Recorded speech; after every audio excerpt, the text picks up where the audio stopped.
Okay, I've had this for about 3 years now, and I have basically made several hundred projects with this thing now, and enjoy it. Uh, Made all kinds of stuff with it. And my original board was this one. I made it a little bit bigger than the board, thinking I needed to make it bigger. And I decided no.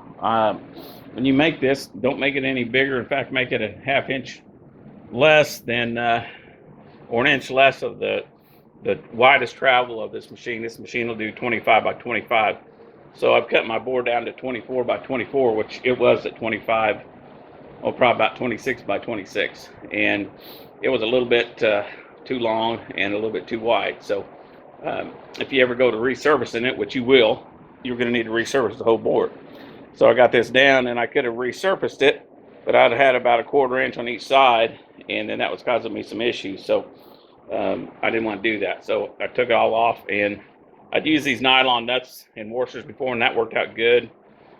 Just make your spacing on it pretty similar, so when you go to put this on, it's not that big of a fight. So I'm getting ready to put this on there and put the nuts on it, and then tighten it down, and that did a real good job of holding it.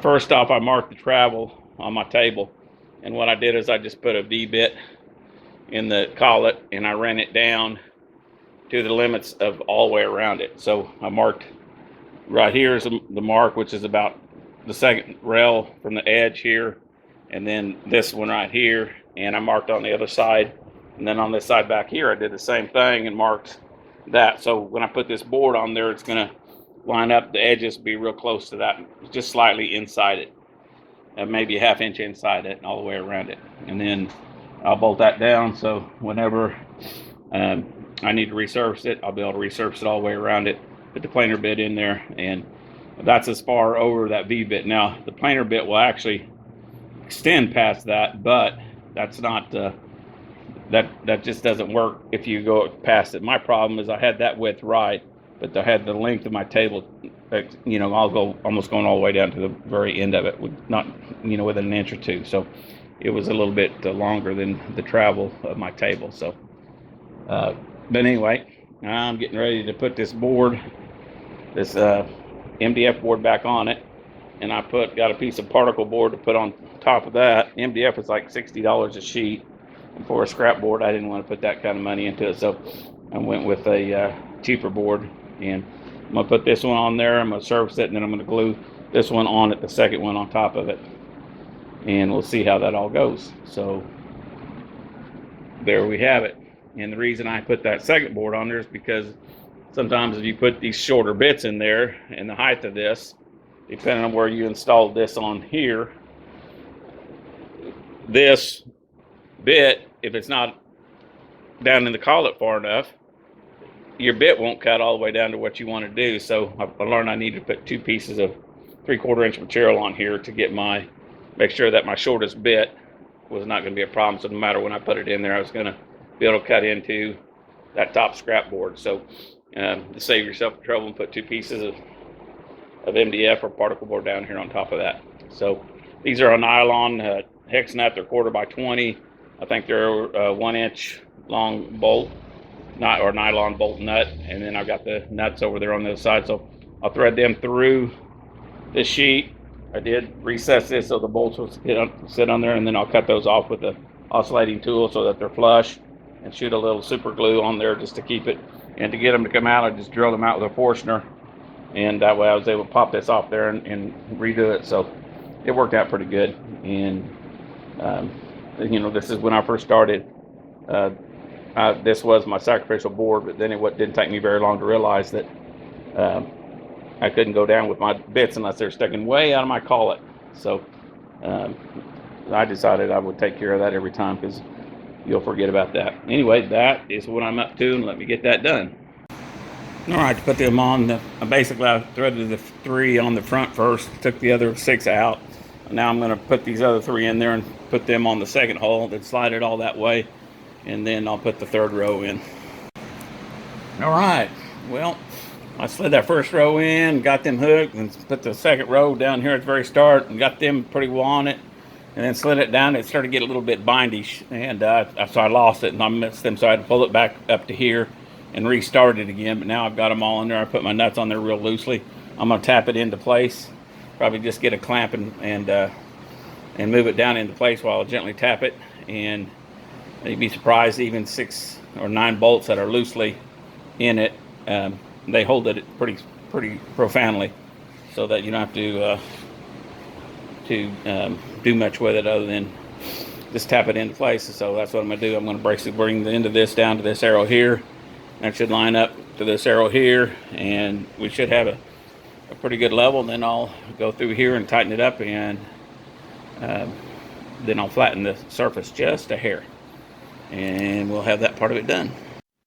I've got the spoil board pretty well set in to position.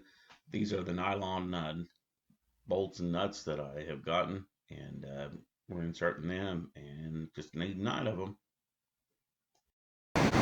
All right, put a little silicone that I spray on the bearings in this thing down those certain T-slots where the nylon bolts are, and give it a good popping, and it slid into place.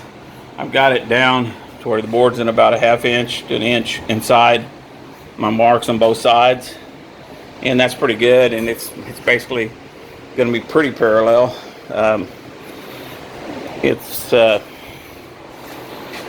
best thing to do is, you know, cut a fence or clamp something to it as far as straight. But this way I can tighten it down and get her ready. Alright, I'm down to flattening the board after I figured out that I was going to be okay with my bit. So now I'm taking down 0.1, and it's going down there and flattening out, taking all the screw holes out. It's trimming off the nylon bolts flush and making a nice flat board. And once it gets this done, I'm going to glue that other piece of particle board on top of it, and we'll see how that goes. The other one was a piece of MDF. I thought I'd try part of the board since it's just a spoil board anyway. I also put on a piece of 1/4 inch plywood on top of that, cut into, so I don't tear my spoil board up so fast. And I can replace the 1/4 inch spoil board with a piece of glue on. It's just even cheaper. So there it is. It's going around there and cutting away. I'm taking a fairly heavy cut with it, but it seems to be doing okay. And it's not bogging down or burning, so that's good. I will say, while I'm flattening this board, I'm doing that with the MDF. And if this thing was open, this whole garage would be full of dust. And the way it is now, it's quiet, and dust is putting it all down in the dust deputy, and the filter's coming up, going down. My spoil board that I've got on here, that I'm going to put on top, particle board, I went ahead and drilled the same holes that where my nuts are on there, so that I will always be able to find it no matter what. Even after I glue it on, I could drill down there and pop them off. So, pretty simple. I'll keep going in, flatten it all out, and make it look pretty nice. Okay, after cleanup, I took the MDF bit and, of course, planed it all down. It came out really nice. You can't even see any grooves in it. Perfectly flat, all within the borders. It's 24 by 24, which has got a cutting 25 by 25. So that means I can always flatten this out. And I'm getting ready to glue on that piece on the top of here and throw some weights on top of it and that kind of thing. Again, these are down with nylon bolts, and put a little super glue on them to lock them in. And 3 years that held it and didn't move a bit, so we'll do that. And let's go ahead and get to brushing on some of this interior glue this time. I think last time I used contact cement, and it popped on me. So this time I'm going to use some just good wood interior glue. Glue both edges, put it down on top, put some weight on it, and there we go. I've got a collie over here that's in the middle of everything, so I need to. Yeah, what are you doing over there, little girl? Are you over here in the shop with Dad? Huh? So she's over here trying to figure out something. So anyway, It's storming outside, so we'll get that glued and get her done. Okay, I've got a good generous coat on both pieces. I'm going to put them on top of each other and get this done.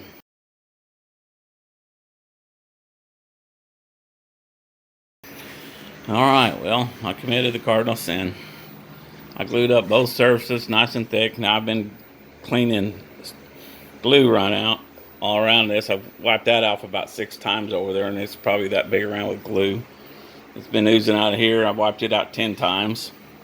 Had it running out and underneath my track. So if you do this, hit it with some soapy water before you go to doing it, so that when that glue gets down in there, it won't stick.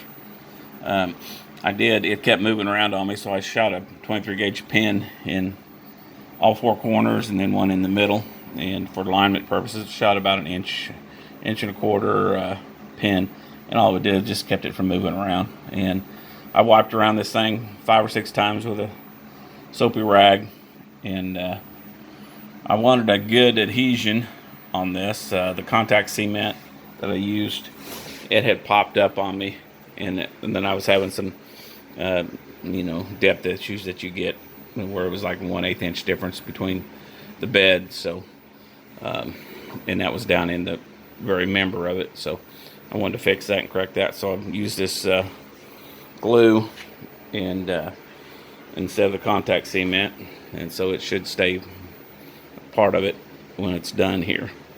So I'll keep wiping and cleaning up, and then we'll see what we got after all that.